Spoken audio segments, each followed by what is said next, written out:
Assalamualaikum warahmatullahi wabarakatuh. Perkenalkan, saya Muhammad Haris Fikri dengan NIM 201230097. Saya akan menjelaskan sebuah sinopsis buku yang berjudul Metodologi Studi Islam. Berikut beberapa rinciannya dari buku tersebut. Ini itu sinopsis buku yang berjudul Metodologi Studi Islam. Penulis Profesor Dr. Abudinata, judul Metodologi Studi Islam, penerbit Raja Grafindo Persada, edisi terbaru tanggal bisa direvisi, dan jumlah halaman juga tergantung edisi. Yang pertama, latar belakang dan tujuan buku.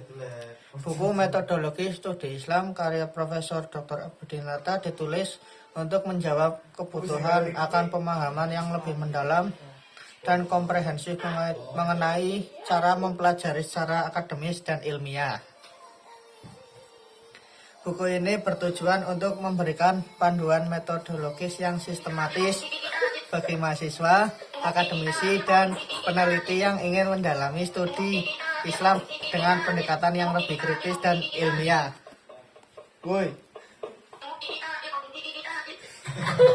Ya, selanjutnya yaitu struktur dan isi buku. Buku ini disusun secara sistematis, membahas berbagai metodologi dalam kajian Islam, baik dalam aspek teologis, filosofis maupun sosial budaya. Berikut beberapa bab penting dari buku ini. Pendahuluan tentang studi Islam. Profesor Nata memberikan pengantar mengenai apa yang dimaksud dengan studi Islam dan ruang lingkupnya.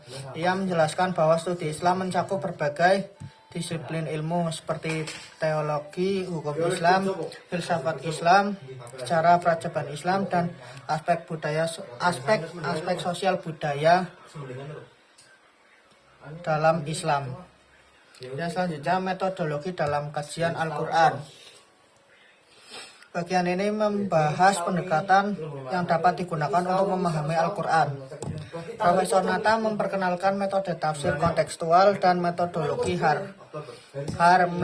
hermeneutika yang sering digunakan dalam kajian teks-teks suci, termasuk dalam memahami makna tersirat dalam Al-Quran sesuai dengan konteks zaman. Metodologi filsafat dan pemikiran Islam. Dalam bagian ini, Profesor Nata mengeksplorasi metode berpikir filsafat dalam Islam yang seringkali melibatkan logika dan rasionalitas, serta bagaimana Islam telah berkontribusi dalam perkembangan filsafat dunia.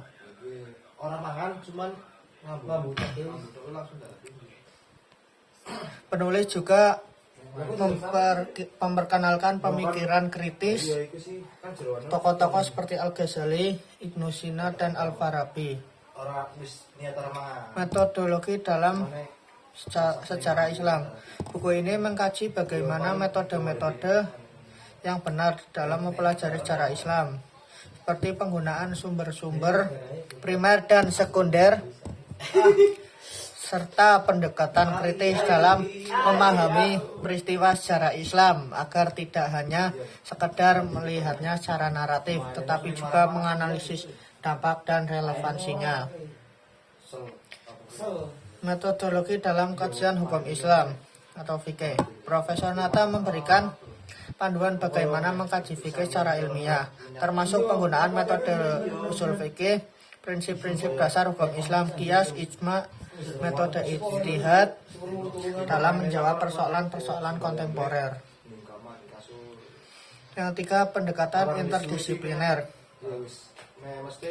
Salah satu kekuatan buku ini adalah pendekatan interdisipliner yang ditawarkan oleh Profesor Abudinata. Beliau menekankan bahwa kajian Islam tidak bisa dipisahkan dari ilmu-ilmu lainnya, seperti sosiologi, antropologi, sejarah, dan ilmu politik.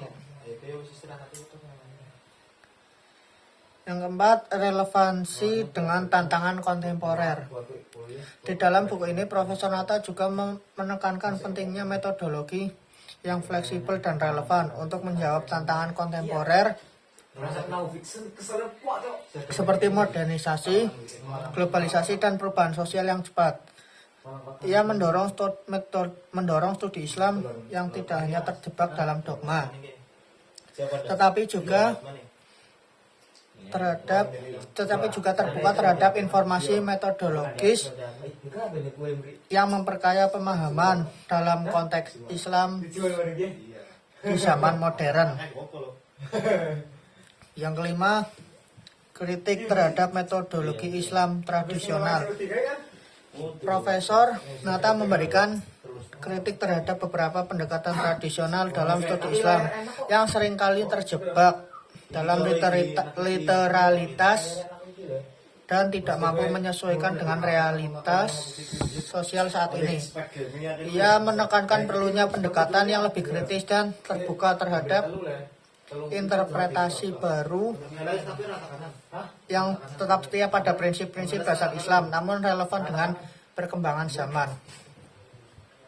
Kesimpulannya yaitu buku Metodologi Studi Islam karya Profesor Dr. Abudin Nata merupakan panduan yang komprehensif bagi para akademisi, peneliti, dan mahasiswa dalam memahami pendekatan ilmiah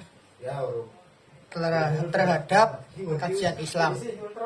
Buku ini sangat penting dalam memberikan landasan metodologis yang solid bagi studi Islam, baik dari segi teologi, hukum filsafat, sejarah maupun sosial budaya.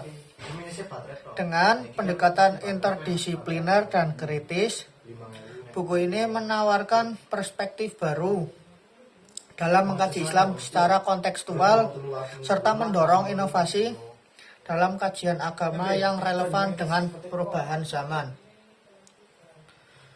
Baik, mungkin itu saja yang bisa saya sampaikan pada penjelasan sinopsis kali ini. Kurang lebihnya mohon maaf. Saya akhiri. Wassalamualaikum warahmatullahi wabarakatuh.